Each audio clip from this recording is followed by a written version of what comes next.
Sabi, nasa sayo ang biyaya ng Diyos. Amen.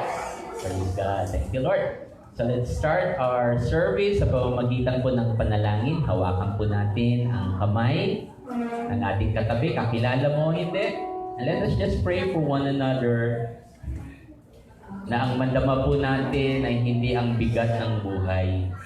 Hindi ang problema, hindi ang mga bayarin, hindi ang mga karamdaman, hindi ang mga sirang relasyon. Ang madama natin ay kalayaan, kapayapaan, kagalingan na nagmumula sa ating Panginoon. Oh, hallelujah. Sige po. Ang maramdaman natin ay kapayapaan na nagmumula sa Panginoon. Lord, we ask for your Holy Spirit na sumaaming lahat. Bigyan mo kami ng gana magpuri, ibigay namin ang pinakamagandang pagsamba sa Diyos na napakabuti. Puro kami hingi sa mga nakadaang araw. Ngayon naman, O Diyos, gusto namin magpasalamat. Gusto ka naming awitan. Gusto naming itaas ang iyong dakilang pangalan. Sapagkat sinabi ng iyong salita, papurihan ka namin, kantahan ka namin, kumanta kami ng magala, kumanta kami na nasa aming puso sa espiritu at katotohanan. Alam namin na meron kang gagawin ngayong umaga. Hindi aksidente, hindi kami nagkamali sa lugar na pinuntahan ngayong umaga. Nandito kami sa iyong sanctuary, Panginoon. Salamat po sa pangalan ni Jesus na natin magsabi, Amen. Amen, Jesus. Amen. Sabihin po niyo sa inyong katabi, handa na ako magpuri sa Diyos.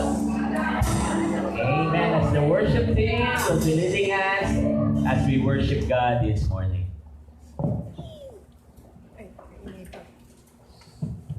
Amen. Good morning po. Good morning. Ayan. Handa na po ba tayong umawit sa Panginoon ngayong umaga?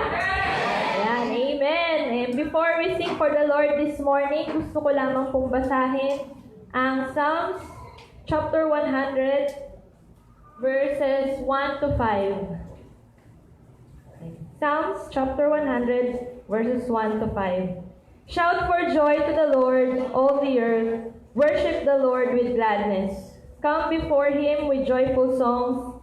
Know that the Lord is God. It is He who made us, and we are His. We are His people, the sheep of His pasture. Enter His gates with thanksgiving and His courts with praise. Give thanks to Him and praise His name. For the Lord is good, and His love endures forever. His faithfulness continues through all generations. Amen. Amen. Hallelujah.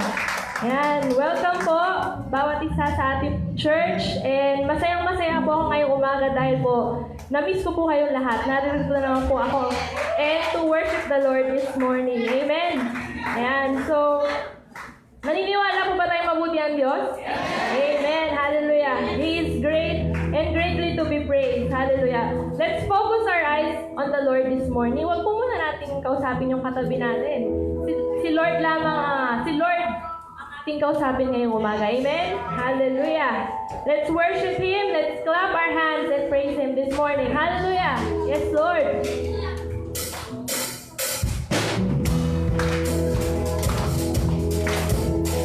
We will worship You, O God.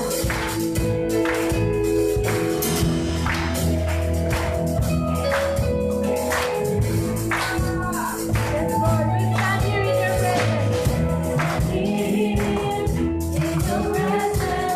Thinking of the good things You have done, waiting here, patient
Panginoon, for He is good and His love endures forever. Amen.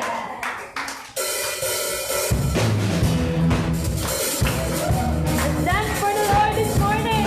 Hallelujah. Lord, you are good. Yes, Lord. Lord, you are good. Lord, you are good and your mercy endures forever. Lord, you are good and your mercy endures forever. People from every nation. People from every nation and tribe, from generation to generation, we worship you. Hallelujah, hallelujah, we worship you for who you are. Hallelujah, Lord, you are good. You are good. Hallelujah, yes, Lord. Woo. Lord, you are good and your love endures forever. Lord, you are good and your mercy endures forever. Yes, Lord. Lord, you are good and your mercy endures forever. People from every nation. People from every nation and class, from generation to generation, we worship you. Hallelujah, hallelujah, we worship you for who you are. Yes, Lord, we worship you. We worship you. Hallelujah, hallelujah, we worship you for who you are. Hallelujah, you are good, amen. Yes, you are, yes, you are, yes, you are. Woo. So good, so good. Yes, you are, yes, you are, yes, you are. You are good, Lord. You are good all the time, all the time. You are good, you are good all the time. Yes, Lord, all the time. You are good, you are good, you are good all the time, all the time. You are good. For the last time, you are good all the time, all the time. You are good. People from every nation and tribe, from generation to generation, we worship you. We worship you, Lord. Hallelujah, hallelujah. We worship you for who you are. Yes, Lord, we worship you. We worship you. Hallelujah, hallelujah, hallelujah. We worship you for who you are. We worship you, Lord. We worship you. Hallelujah, hallelujah. We worship you for who you are, for who you are, for who you are. You are good. Yes, Lord. Hallelujah. Amen, amen. Hallelujah. Amen. Yes, Lord. You are good. Amen. Amen. Napakasarap po na umawit sa'yo, Panginoon. Hallelujah. Yes, Lord. Bless your name, Lord Jesus. Hallelujah. Hallelujah. Truly, you are good, O God. Hallelujah. Yes, hallelujah. We have a new song this morning. Ang title po niya is Who You Are. Sabi po dito sa kanta, no one compares to the Lord. Amen. Amen. Hallelujah. There's none that compares to you, O God. Tunay nga po kami aawit para purihin. Purihan ka, Panginoon. Pasalamatan ka, O God. Hallelujah. Lord, thank you, O God, for always being there for us, Lord Jesus. You are great, Lord. You are stronger than anyone, Panginoon. Hallelujah. Lord, we will continue to worship your name, O God. Hallelujah. Father to the fatherless, strength when all my hope is lost. You're always near, none compares to who you are.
is none like who you are.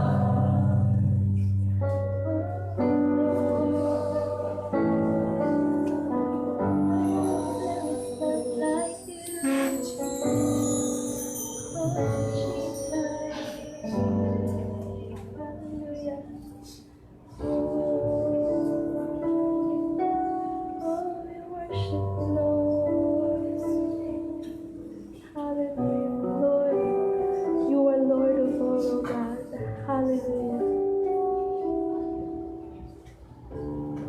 I surrender. I will yield. I will bow down. I will live. I will see you all my days, and I will follow all your ways, 'cause you are my only one. You are, oh God. You are my only one. I wanna live for you, be glorified forever. My life will declare that you alone are Lord, and everything of me, use it for your glory, that everyone will see, will hear, will know that you alone are Lord.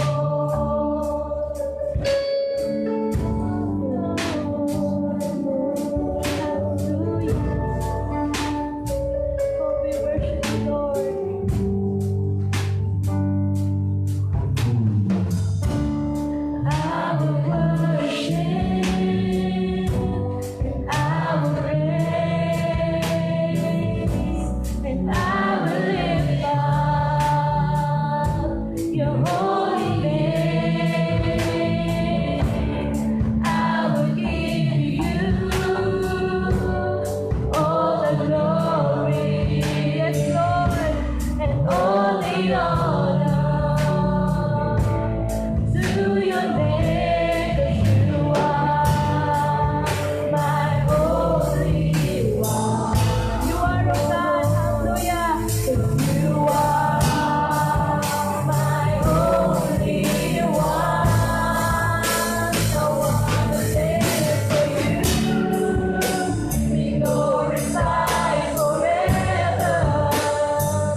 attitude of worship as Brother Jerry opens us in prayer. Hallelujah, Lord God. Panginoon, napakadakilang Panginoon. Walang salita, Panginoon. Walang kanta, Panginoon, na may ihahambing sa pagmamahal mo, Panginoon. Hallelujah, Panginoon. Panginoon, dinadalahin ko, Panginoon, ang aming gawain, Panginoon, sa umagang ito, Panginoon. Sa lahat ng tatayo sa harapan ito, Panginoon, maging daluyan ng iyong pagpapala, Panginoon. Hawakan mo sila lahat, Panginoon, na ikaw, Panginoon, maging makita sa kanila, Panginoon. Ikaw ang katuwang, Panginoon, at kami ang iyong mga kanino, Panginoon, Lord God. Hawakan mo, Panginoon, ang service ito, Panginoon, hanggang sa aming matapos, Panginoon. Dakilang, Panginoon, sa mga pupunta, Panginoon. Ikaw, Panginoon, mag-ingat, Panginoon, sa kanila. Lahat ng pagpupuri, lahat ng pagsamba, Panginoon, ay para sa iyo lang, Panginoon. Sa pangalan ng ating Panginoon, ang lahat ng sabihin, Amen and Amen. Amen. Hallelujah. Amen. Praise Lord. Yan. Then, bago po tayo umupo, batiin po natin ang bawat isa na isang magandang umaga.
Amen. Sige po, ipanalangin po natin ang ating mga kabataan. Let's extend our hands before them. Panginoon, salamat po sa buhay ng mga batang nasa harapan, Panginoon. Ang kaharian ng Diyos ay para rin sa kanila. Sa mga oras na ito, we just dedicate them to you sa kanilang pag-aaralan sa umagang ito. Muling, Panginoon, samahan mo po sila, kaming lahat, sa umagang ito, sa pangalan ni Jesus. Amen. Amen. Thank you, worship team, in leading us in our worship this morning. Amen. Na-bless po ba tayo sa ating praise and worship? Amen. Isa po sa sabi ng Biblia, you should worship me in spirit and in truth. So, mismo po ang salita ng Diyos ay nagsasabi na purihan natin siya. Hindi lang natin siya lalapitan dahil may pangangailangan tayo. Pwede magsabi tayo, Lord, salamat. Kaya nung word po na hallelujah, praise the Lord, ay napakahalaga sa Panginoon yun. Hindi ka nagsasabi na iba pang pangalan, pwede ang pangalan lamang ng ating Lord. Okay. Again, let's come before the throne of God in prayer. Tayo po lahat ay itaas natin muli ang ating dalawang kamay. At tayo po yumuko at tayo po manalangin sa Diyos. Amang banal, salamat sa napakagandang araw na ito. Sa mga nagdaang araw ay puro ulan. Kung ano-ano ang mga dumaang bagyo, o kahit kami siguro ay may mga bagyo. Pero dahil ikaw ang aming Panginoon, kailanman walang bagyong humihinto. Walang bagyo, walang problema ang ihintuan kami at sasabihin, baksa kami. Dahil kasama ka namin, maayos ang lahat, Panginoon. Salamat sa pagkakataong mag-aral ng iyong salita. Ang ibang mga tao ay walang oras para sa iyo. Pero nandito kami. Gusto naming mag-aral. Gusto naming sumunod sa sinasabi mo sa aming buhay. Salamat po. Napakalaking pribileyo ang mag-aral ng iyong salita, Panginoon. Sa pangalan mo, lahat po'y magsabi, Amen. Palakpakan natin ang Panginoon. Wala na bang ilalakas ang palakpak natin? Amen. Praise the Lord. God is good. And all the time, God is good. Amen. Ano man yan? Ano man ang iyong sitwasyon, mabuti at napakabuti ng ating Panginoon. Amen. Our topic for this 4th Sunday of September is entitled, God Chosen People in Time of Crisis. Ang mga pinili ng Diyos sa oras ng krisis. At tayo yun. Tayo ang mga pinili ng Panginoon. If you have your Bible, turn with me sa unang-unang libro ng Biblia sa Genesis. Genesis chapter 18, verse 1 after verse 3. Okay? Genesis 18, 1 to 3. Basahin po natin sabay-sabay.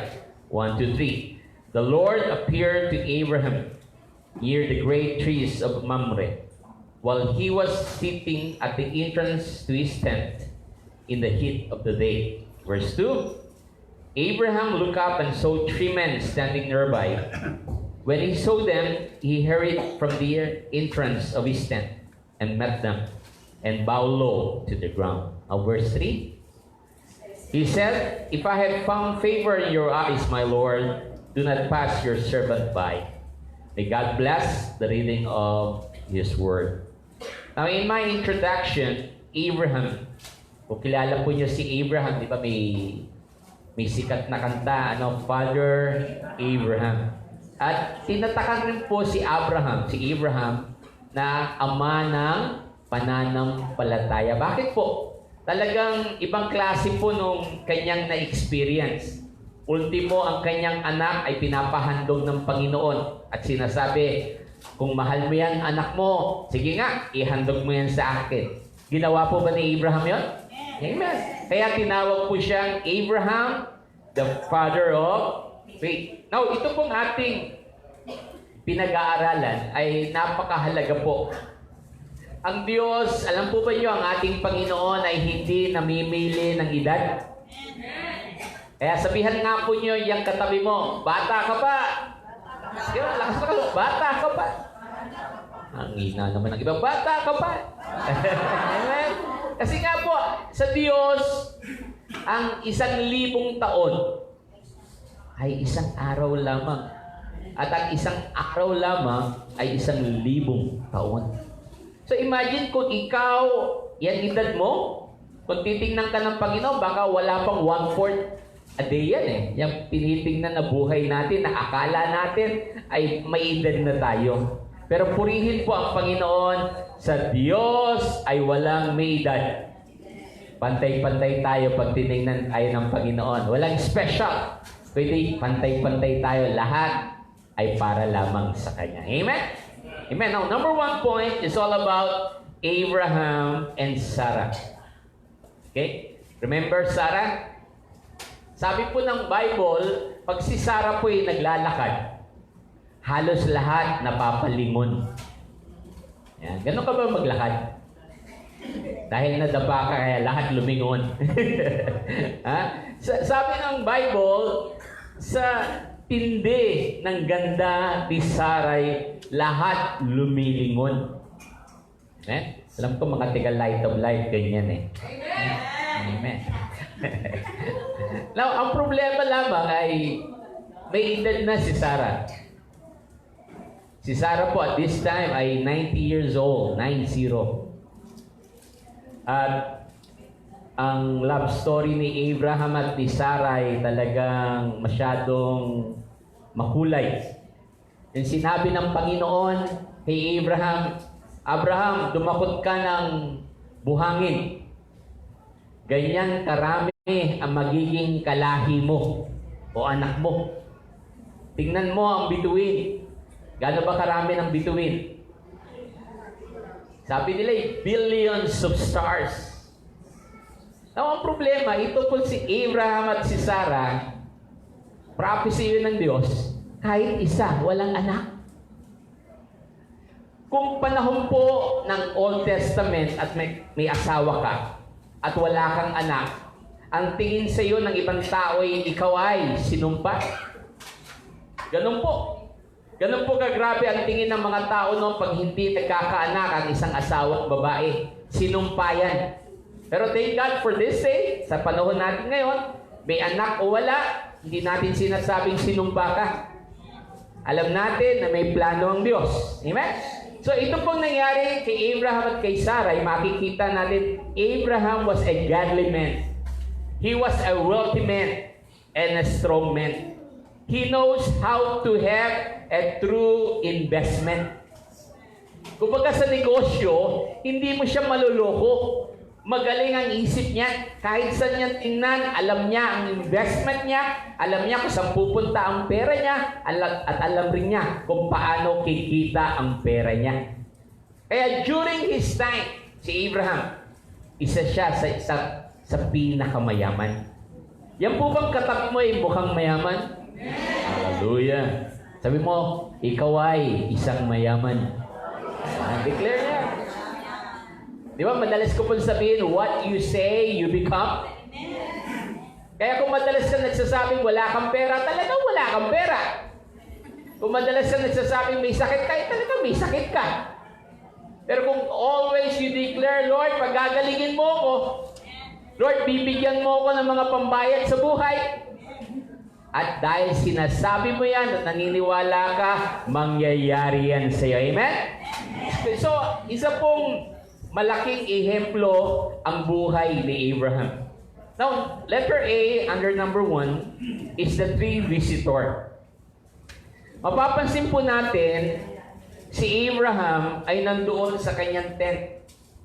Now, marami po kong kaibigan na nag-Saudi na, at sabi nila, yung tent daw po sa Saudi, di ba, tayo dito sa Pilipinas, pag may tent, nasa beach ka, biglang pumasok ka sa tent, ng tanghaling tapat, 5 seconds, lalabas ka agad. Bakit? Para kang nasa oven, ang init-init. Now, sa Saudi, sa mga Middle East, ang tent po nila ay malamig. Ewan ko, paano ginagawa? Pagpasok mo daw sa tent nila, hindi ka nung maiinitan. At ganyan po ang ginagawa ni Abraham. Nandun lamang siya sa tent niya, kasi bossing siya. Siya may-ari ng lahat doon sa lugar niya. At maya-maya, under letter A, merong 3 bisita. Okay? Now, sa bahay po ba nyo, natutuwa ka kung may bisita? Amen. Di ba, pag may kumatok at kilala mo, nako, ano papamerienda ko dito? Kaya imbis na bisita, busita. Now, hindi naman ganun ang Pilipino. Ang isa sa pinakagusto natin ay dinadalaw tayo.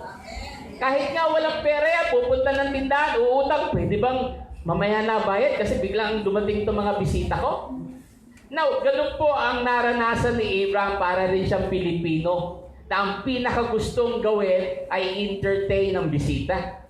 Now, tingnan po natin ang verse 2, 18, verse 2. Let's go down. Sabi diyan, he looked up at nakakita ng 3 lalaki who was standing by. When he saw them, anong ginawa niya?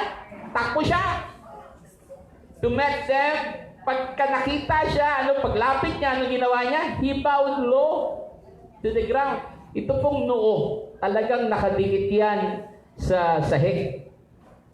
Kung meron kang kaibigan na Hapon, ang Hapon po, kung mapapansin yung greeting sila na nagbabaw.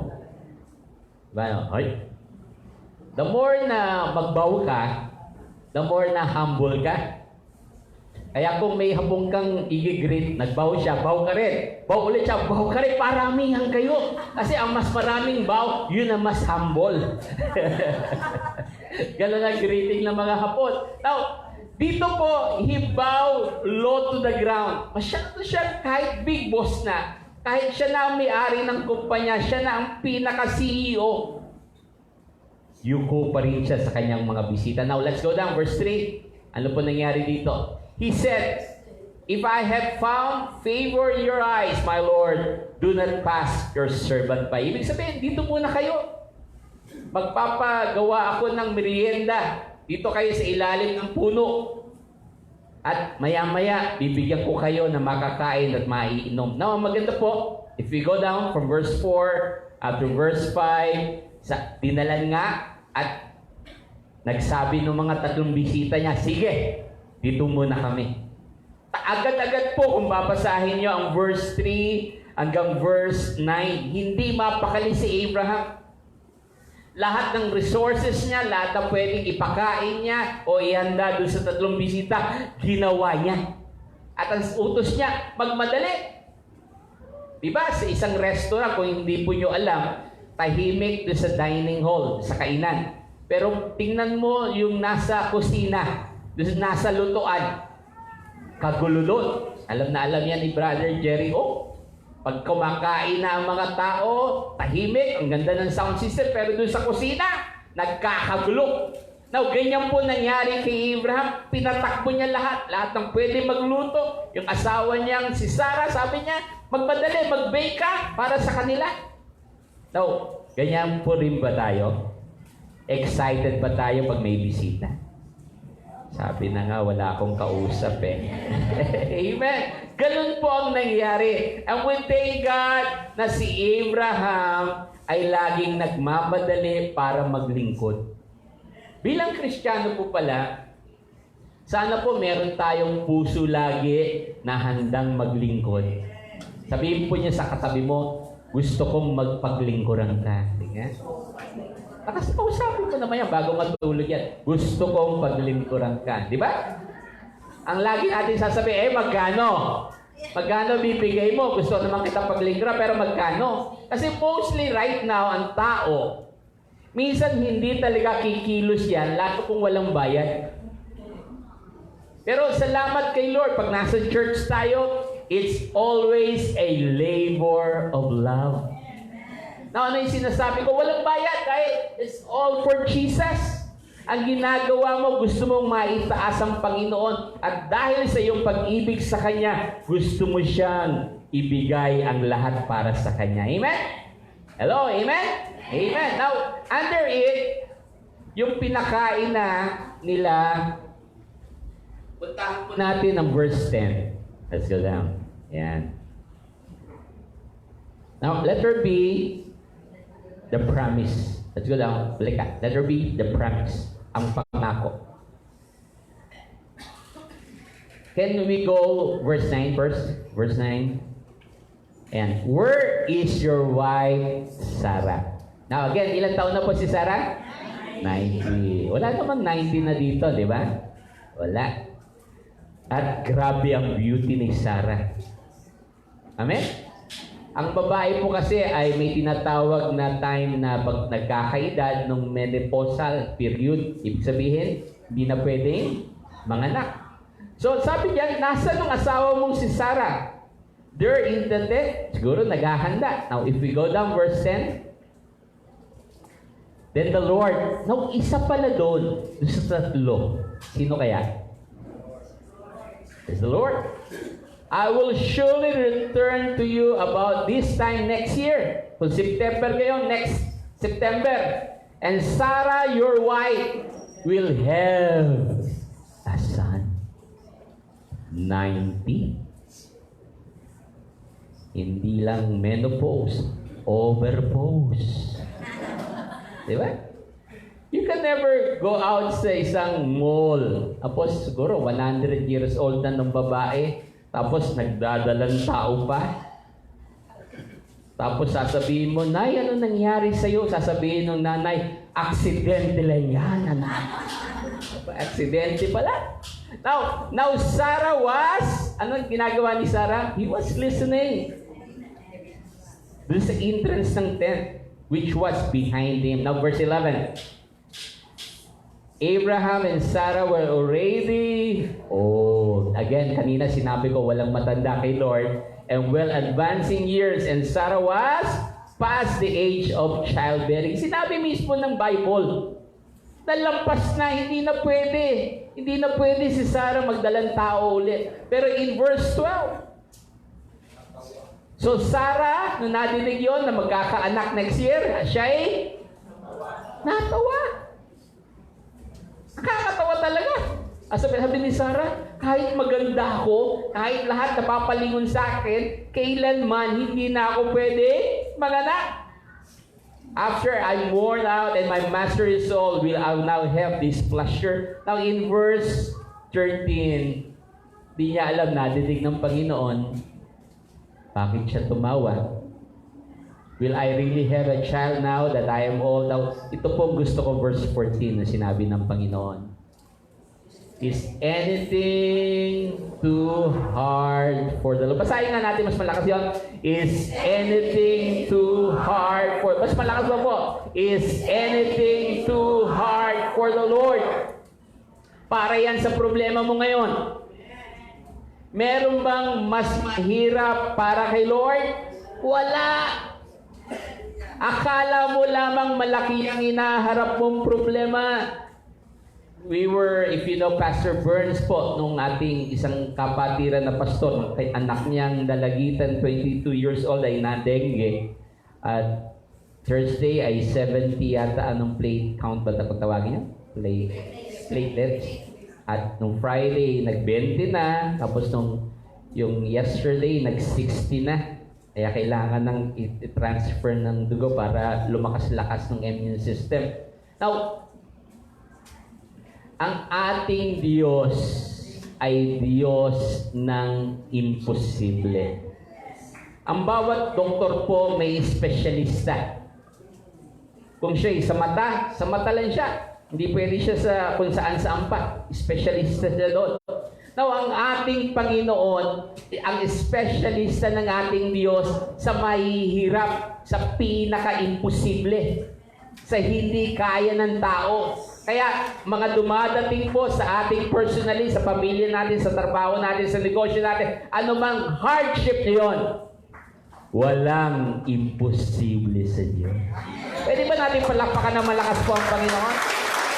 Hallelujah!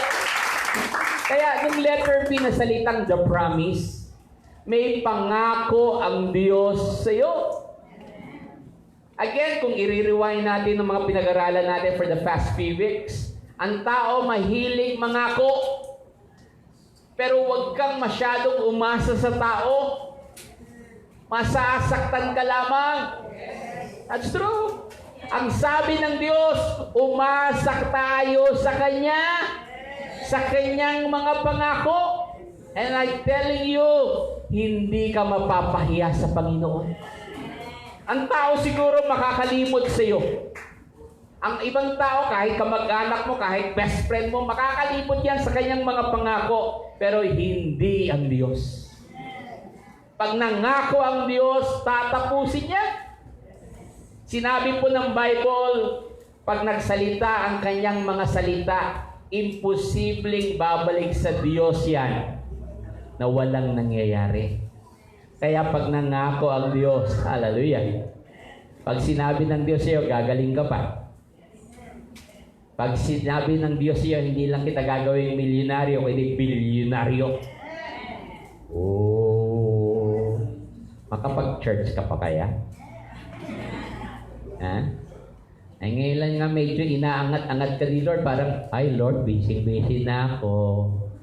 Ay Lord, nako itong Sunday, ito lang ng oras kong para magpahinga. Ay Lord, gawin ka pa kayang bilyonaryo? Eh, ang dami mong meeting, kahit weekends may meeting ka. Ang dali tayong payamanin ng Panginoon. Alam po ba niyo yun? Pero ang problema, pag yumaman ka maigi, baka makalimutan mo ang Diyos. Kaya most of the people, inilalagay lang ng Panginoon minsan sa pinaka-eksakto. Yung hindi naman ganong kahirap, hindi naman ganong kayaman, pero may oras kay Lord. Amen? And we thank God for the promise. At alam po ba niyo yung promise ng Panginoon na magkakaanak si Sarah? Nangyari yun. Kaya yan sinasabi sa atin ng Panginoon, mangyayari yan. Kung naniniwala ka, palakpakan nga natin po ang Panginoon. Hallelujah! Yung mas malakas pa po, na palakpak para sa ating Panginoon. There is a promise from God. Kaya, when every time you come before the throne of God sa prayer, Lord, yung promise mo, ha? Paulit-ulit mong sasabihin, may pangako at may pangako ang Panginoon. Pangalawa, number 2, the bad and the good report. Yung kasama po pala na Abraham, yung tatlong bisita, ay may tinitingnang lugar, and that is the Sodom and Gomorrah. Now, if you know Sodom and Gomorrah, alam po ba niyo ang lugar na yon? That's the place of the pinakamasasamang mga tao. Especially yung mga naniniwala na hindi sila, kung pinanganak silang lalaki, dahil may puso silang babae, babae sila. Kung pinanganak silang babae, dahil may puso silang lalaki, lalaki sila. Okay? Diba? May mga lugar na ang birth certificate ay hindi lalagyan ng gender. Hindi lalagyan na lalaki o babae. Pagdating ng 18 years old, saka nung anak magde-decide kung lalaki siya o babae. Ooh, that is something. Again and again, simple lang po ang sinabi ng Biblia, gumawa ako ng lalaki at babae. Walang alanganin. Pagkamat, sabihin na sila natin na akala nila dinidiin sila, akala nila inaapi sila sa kanilang pinaglalaban. No. Ang sinasabi lamang natin kung ano sinabi ng Bible. Sapagkat sinabi po sa Revelation, homosexual can never enter the kingdom of God. Kaya if we have a friend or a relative na alam natin na medyo alanganin, love them. Pero sabihan mo rin silang ayaw ng Diyos yan. May oras ka bang magbago. You should love them. Huwag mo silang api-apihin. Hayaan mo na ang pag-ibig ng Panginoon ang madama nila. Pero sabihin mo rin ang katotohanan na ang Diyos ay hindi natutuwa pag pinapalitan po natin ang ating gender. Now, what's the bad and the good report? Yung Sodom and Gomorrah, if we go down in verse 17, sabi ng Panginoon kay Abraham, ayokong merong sikreto ako sa iyo. Isang pinagmasdan ko yon. Sabi ko, Lord, ang pinakaayaw mo pala sa amin ay magsekreto ang Diyos. Tayo, kunwari, masarap tayo magluto. Diba? Tatanungin ng ibang tao, uy, turuan mo naman ako sa style mo, sa pagluto mo. Ang sarap eh. Ano sasabihin ng magaling? Sorry, sekreto yan. Diba? Pag si Sister Pinay, sinasabihan po nyo, ang sarap ng luto mo, sa loob-loob niya, sasabihin niyan, hindi ka kasi marunong magluto eh, kaya tingin mo masarap. Yan ang sinasabi niya sa akin. Sabi ko, Sister Pinay, bakit ang daming umahanga sa luto mo? Sasabihin lang niya, hindi kasi sila marunong magluto. That's the secret. Now, isa to po sa pinakamagandang matapos mo ang buhay, yung meron kang iniwanan na sikreto. Lari nga, magaling ka magluto, magaling ka sa pag-aaral, magaling ka, ito talent mo, pero may natural ka at natural mo, naging ikaw rin. Kaya dito sabi ni Lord, meron ba ako kailangang itago sa iyo, Abraham? Wala. Kung gusto mo ng kasaganahan ng buhay, nasa Bible. Kung gusto mong gumaling ka, nasa Bible. Kung gusto mong mawala ng kaguluhan ng isip mo, lahat yan nasa Bible. Ayaw nga ng Diyos, may sikreto sa iyo eh. Lahat dito nireveal na ng Diyos. Ang kailangan mo lamang ay tanggapin, sumunod at maniwala sa Diyos. At yon ang ginawa ni Abraham. Now in verse 18, binanggit ng Diyos kay Abraham hanggang verse 20. Let's go down sa verse 23. May outcry daw po ang Sodom at Gomorrah dahil sa kanilang kasalanan. At gusto na po ng Diyos gunawin ang Sodom at Gomorrah. Now sabi ni Abraham, si Abraham po pala mahilig tumawad. Ano tawad niya? Lord, Gusto mo nang gunawin ang Sodom at Gomora dahil sa kanilang kasalanan. Eh, paano pag may nakita kang 50? Di ba? Paano, Lord, kung may nakita kang 50 katao sa verse 26? If you go verse 26. Sabi ni Lord, sige, pag may nakita akong 50 matuwid, hindi ko gugunawin. Tawad na naman sa verse 27. Eh, paano, Lord, pag may 45? Sige, hindi ko gugunawin. Sabi na naman ni Abraham sa verse 29, eh paano pag may 40, pag may 30, hanggang 20, hanggang 10? Lord, kahit 10. Ano sabi ni Lord? Pag nakakita ako ng 10 matuwid sa Sodom at Gomora, hindi ko gugunawin. Kaya ito pong Pilipinas na akala ng ibang bansa ay tayo'y nasa sumpa.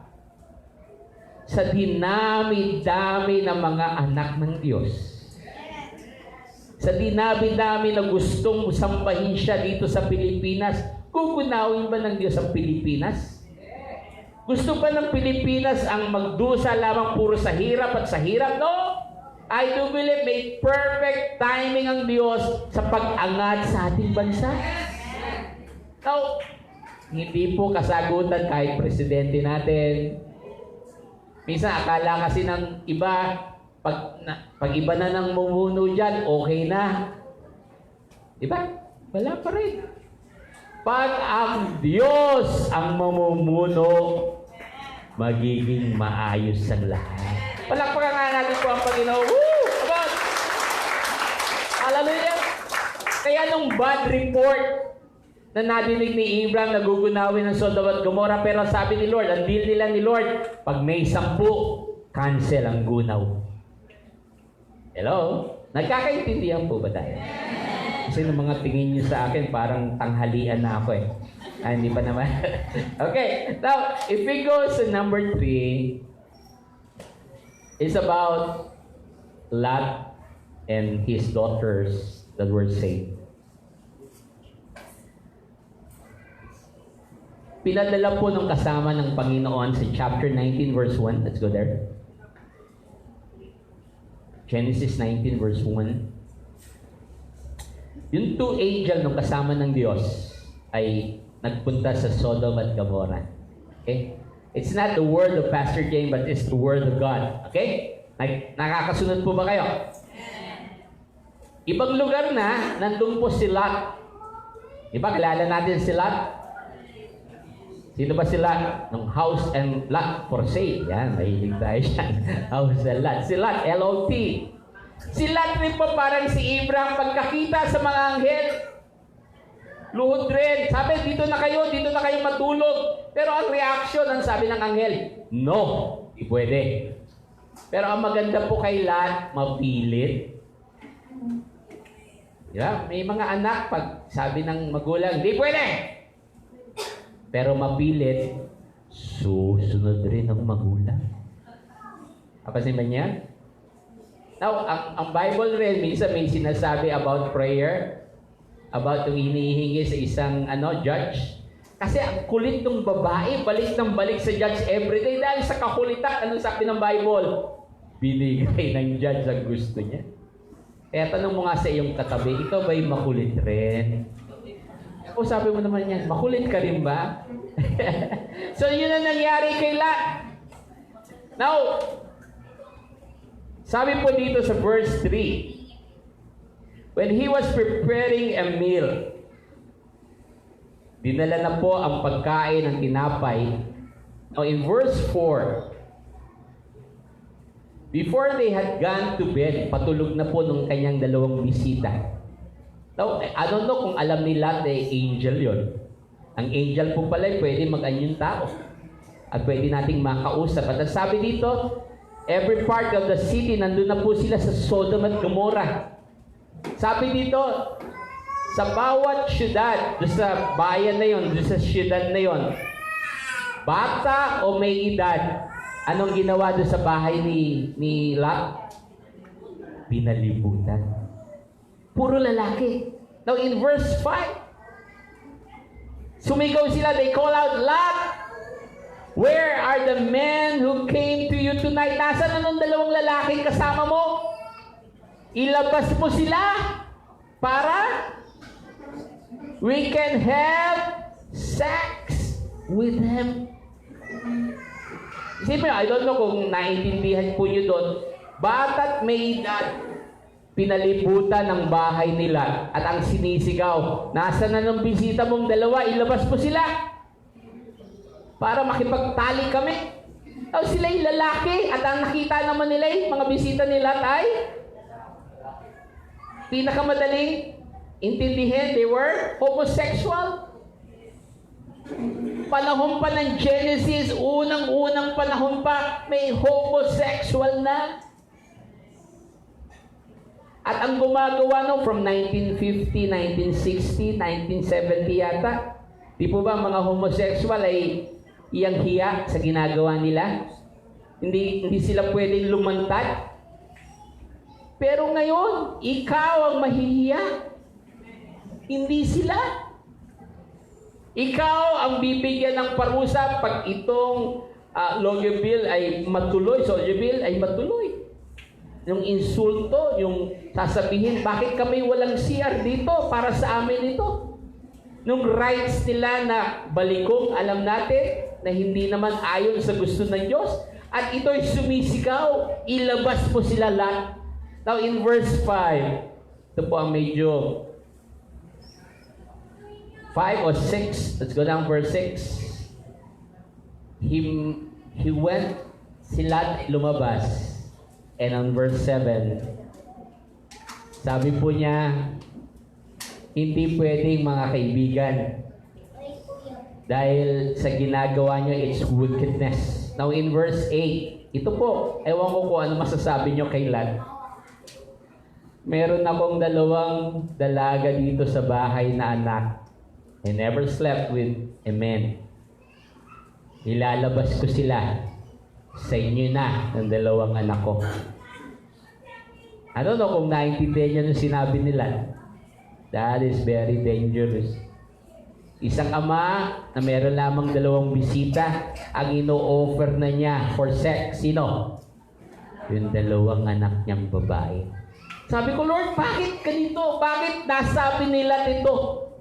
Because he was protecting those 2 visitors. At sabi po ng Bible from verse 9, hinila siya ng anghel at sinarado. At sabi ng Bible po from verse down to verse 10 hanggang verse 10 po hanggang 11, binulag po sila at hindi nakita yung pintuan na ginigiba nila for that. At sabi po dito ng anghel kay Lot, magmadali kayo sapagkat handa ng gunawin ng Diyos ang Sodom at Gomorrah.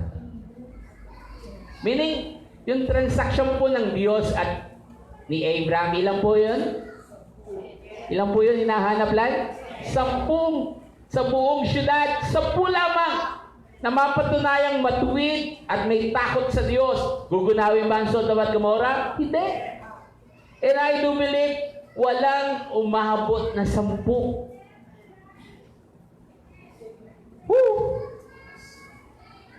Most area po na madalas may calamity in history, ibang Diyos ang itinataas. That's it. We were in some places na pag-fiesta at masyado pong itinataas po nila ang images. That is a curse. Alam po ba niyo? Pag hindi ang Diyos ang tinataas, it's the images, it's a curse. Pastor, fiesta naman eh. Yun naman doon naman kami nagising sa katotohanan na dapat ibuhatin, dapat itaas. That is a curse. Ang dapat lamang itaas, sino po? Ang ating Panginoon. Amen? Nasusundan po ba niyo ako? Amen? Kaya po pagtakbo agad po sila, kinuha niya ng kanyang mga anak, yung asawa ng mga ng anak ay ayaw maniwala na kala joke pa rin. Sila, kinuha niya ng asawa niya, takbo sila. Kasi sabi po nung sumpa, pagsikat ng araw, gugunawin na ng Diyos ang Sodom at Gomorrah. Abraham, Lot family ay chosen at the time of crisis. Ikaw at ako, mahirap ang buhay ngayon, pero pinili tayo sa oras ng krisis. At sabi po ng Bible, lahat pag tumatakbo kayo, dire-diretso lamang. Huwag kayong lilingon. That is the instruction. Pinipicture ko po sa aking sarili ng anak nila. Bit, malalaki na siguro. Hawak-hawak siguro nila ng asawa niya. Pero habang ginugunaw ng Diyos yung Sodom at Gomorrah, sabi ng Bible, lumingon ng asawa. At ano nangyari? Paglingon. Sabi po sa verse 26, but Lot's wife looked back and she became a pillar of salt. Now the question is, bakit siya lumingon? Kasi lahat ng investment niya, lahat ng pinaghirapan niya ay nandun. Kaya siya lumingon. Ikaw rin at ako, may mga investment. May mga akalang mahalaga ito, mahalaga yan, mahalaga ito, mahalaga yan. Pero one day you will realize, lahat yan ay lilipas. At ang babalikan mo lamang yung Diyos na lumikha sa atin. Are you grateful na pinili po tayo ng Diyos? We are so grateful na hindi na po kailangan mag-Sodom at Gomorrah ang Pilipinas. Marami po ang lumalaban ng katotohanan ngayon para kay Lord. Tayo po lahat ay tumayo. Hallelujah. Praise God.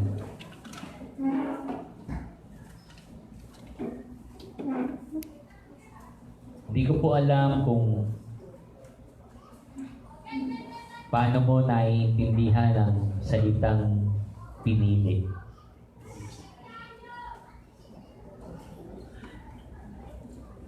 Sa dinami-dami ng Pilipino,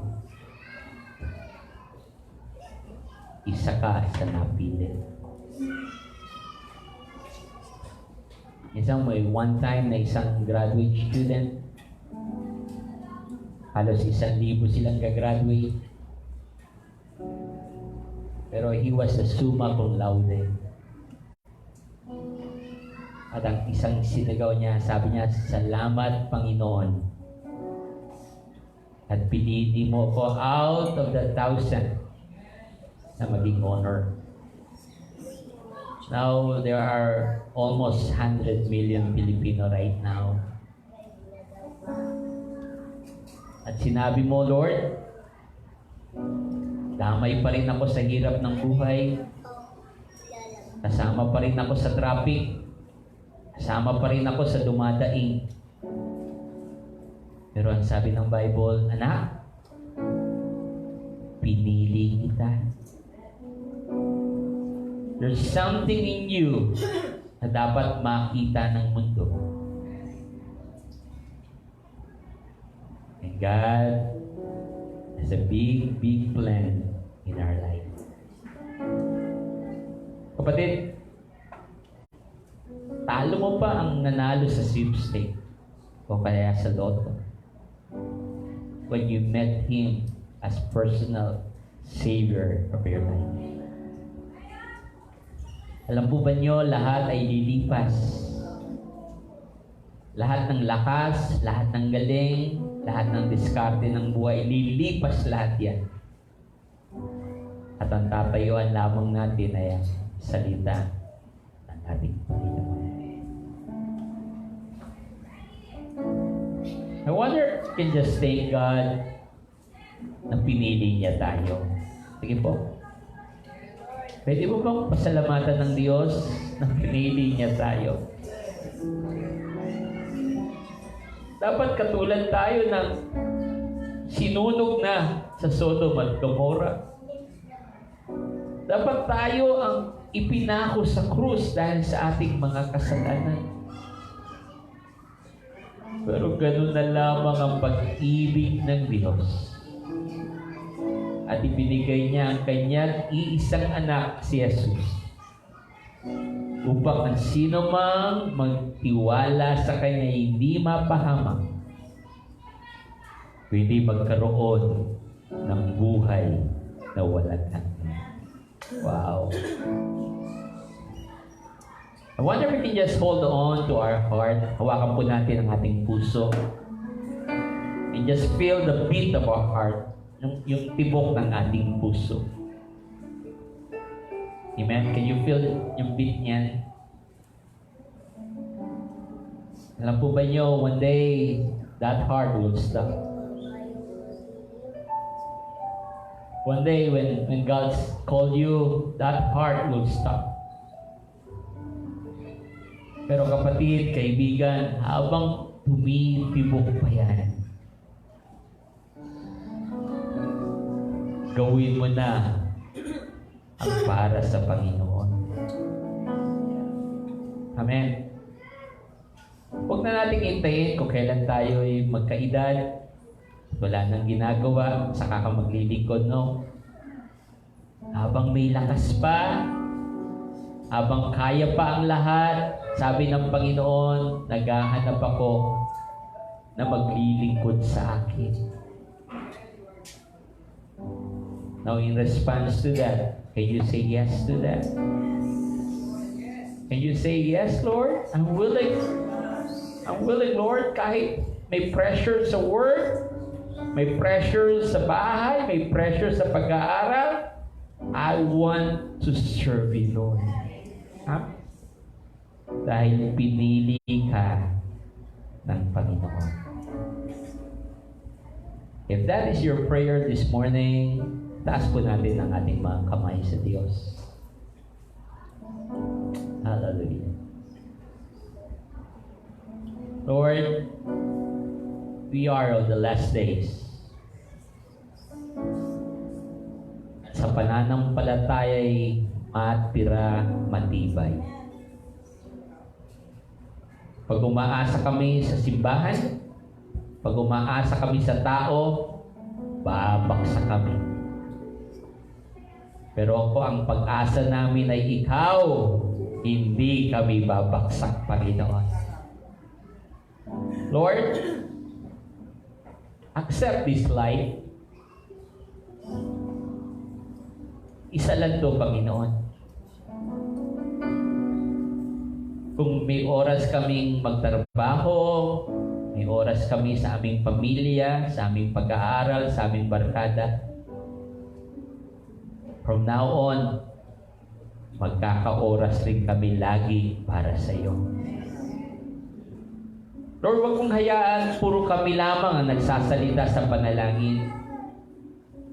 Hanapin namin ang gusto mong mangyari sa aming buhay upang hindi kami maligaw. Salamat sa mga taong nagsisimba linggo-linggo na may problema o wala, nasa simbahan.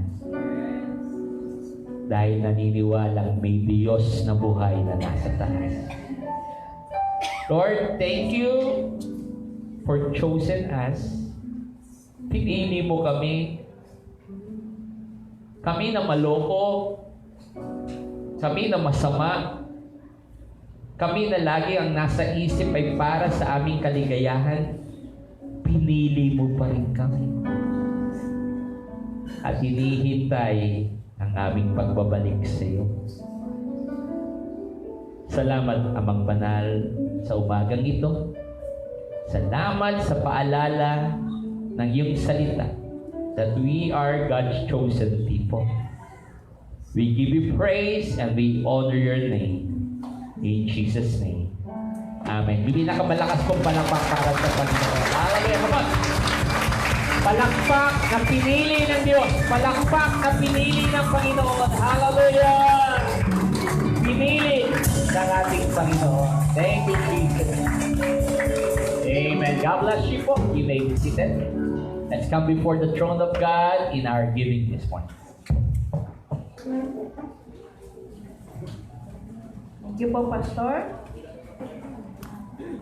Tayo po ay dadako sa pamibigay. At ang verse po, God is very consistent.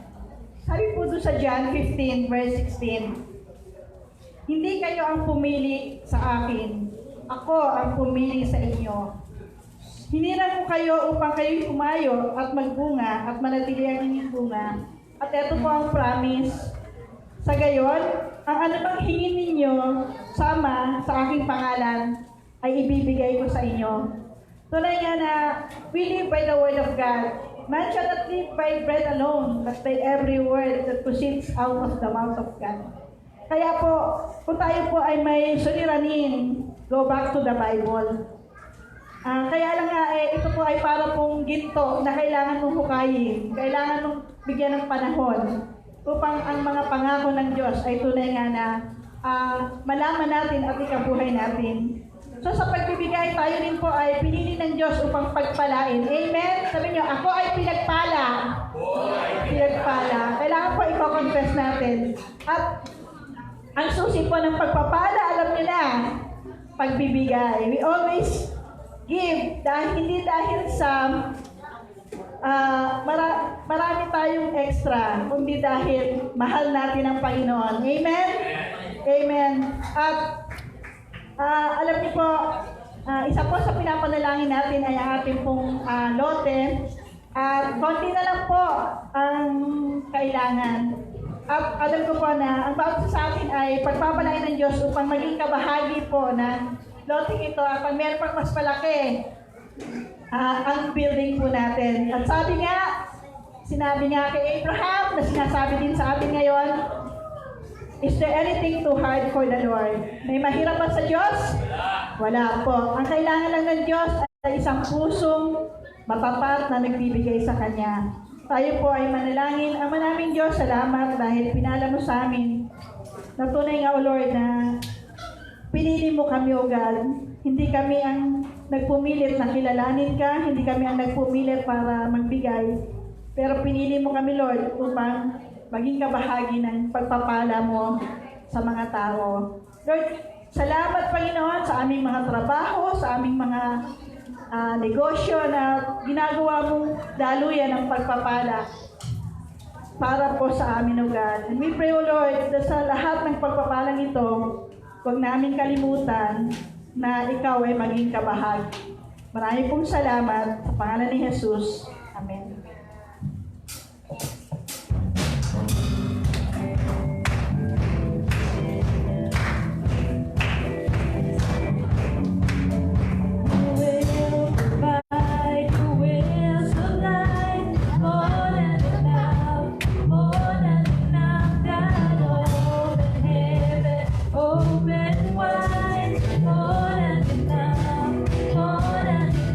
Because my heart is full and my soul is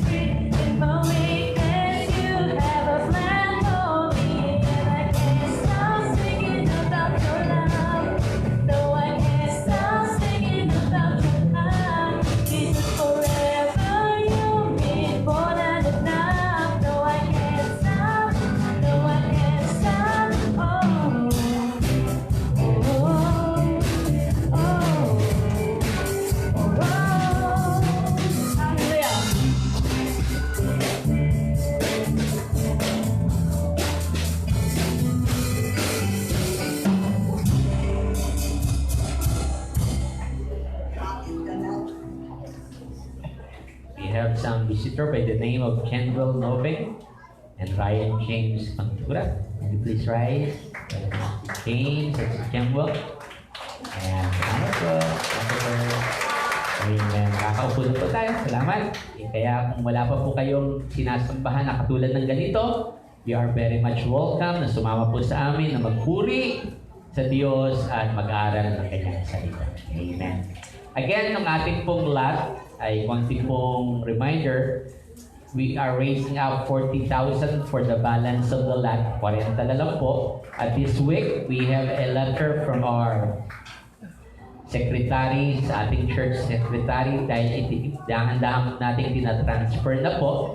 Meron na tayong mga letter galing po sa national. By this week or next week ay we can pay in full ang ating lot at aayusin na po natin ng mga medyo malaki pa po pala ng mga taxes, mga transfer of title, mga mahal po pala yon. Pero is there anything too hard for the Lord? Wala. Itong building natin, ilang floor po to? Mahal to, pero is there anything too hard for the Lord? Wala. Amen. Lahat yan ay para kayo. Kaya let us be faithful. Again, maliit o malaki, malaking bagay yan sa pagbibigay.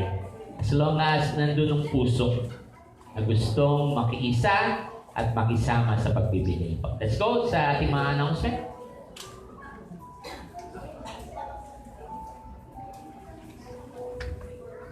Good morning po ulit. Sa mga UFW po, may practice po tayo after ng service. Ang special number po natin ay sa next Sunday. Kaya po, paghandaan po natin mabuti. Salamat po. So meron po silang gagawin next Sunday. Okay, some more announcement? Good morning po. Inaanyayahan ko po ang bawat isa na if you have the desire or the talent to serve po para kay Lord, you are very much welcome po sa creative ministry, sa worship leading, sa technical, and sa media po. Lahat po ng interested, lapit lang po kayo sa amin, kahit sino po sa amin na nasa harapan. At andun din po sa ating computer booth. Ini-invite po namin kayo to join and to volunteer para po kay Lord. Amen. Isa po sa desire ng church ay kasi we have a, ano ba tawag doon sa live stream dito po sa ating church. At may nanonood po sa atin. Kaya our prayer is na magkaroon medyo ng magandang camera, talagang hindi cellphone, talagang camera na makakakuha ng live stream maigi at ang ating pong speed for internet ay medyo tumaas. Kasi kunwari, medyo mabagal po kasi nag-opening prayer ako. Habang nag-opening prayer ako, ang umpisa ng closing prayer na po. Kaya we should have speed. May mga tao pong nanonood, ilan po sa ating bansa, pwede sa ibang bansa pa po. Kaya that is soul po. Kaluluwa yun na nakakadinig para kay Lord. Amen? At medyo libre po pa yan sa Facebook. Pero pag gusto mong itaas yan, ay may bayad na. Pero whatever is, ang mahalaga ay we are walking sa gusto ng Panginoon. Amen? Amen. Okay, some more announcement? Meron pa ba tayong mga announcement pa? Yan. Good morning po sa lahat.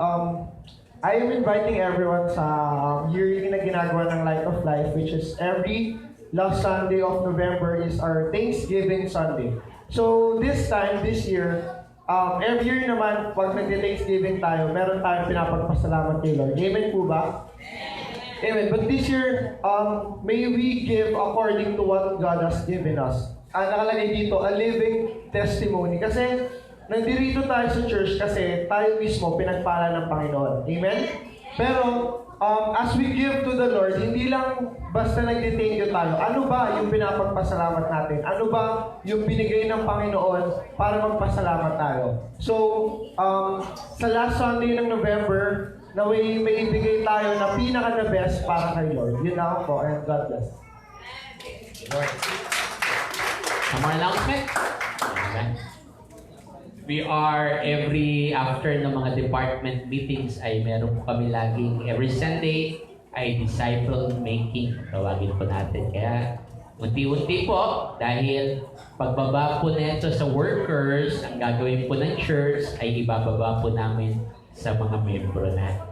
Kaya we are encouraging everybody kasi ang sabi ng Bible, ipangaral mo ang aking salita, go and make disciple. So, yung dalawa na yun ay dapat mong malaman na mahalaga kay Lord mag-share ng gospel at mahalaga rin kay Lord na magkaroon ng disciple. And let's all stand. Amen. But tayo pala natin tumayo. I wonder, the young people can come, teens, youth, young professional, please come here. We would like to pray for you. Sige po, mga kabataan, lapit lang po tayo. These years na parating namin every Sunday ay para sa please come here. Okay, sa side. Pastor Boy, can you please pray for them? And close us in the words of prayer, mga kabataan. Yan.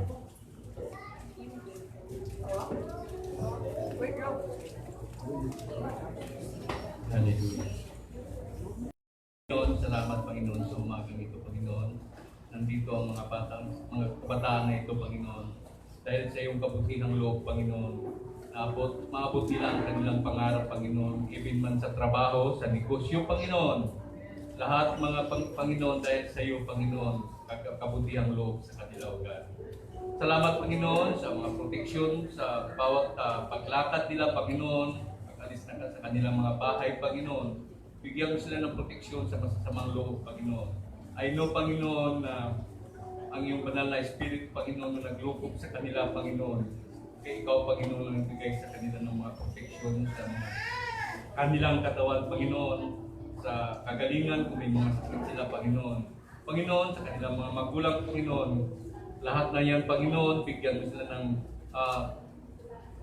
kaalaman, Panginoon, para mabigyan ng mga supply at nag-aaral, Panginoon. Panginoon, salamat, Panginoon, sa kalakasan ng katawan, Panginoon, na binigyan mo sila ng Panginoon para mapunuan ang pangangailangan ng mga anak nila, Panginoon. Salamat, Panginoon, sa umagang ito, Panginoon, sa aming pagwakas, Panginoon. Ikaw ang Diyos na nagbigay sa aming pangangailangan, God. Salamat, Panginoon, sa aming paghiwalay, Panginoon. Isa kami sa Espiritu, Panginoon, sa pangalan ng Kristo in Jesus' name. Amen.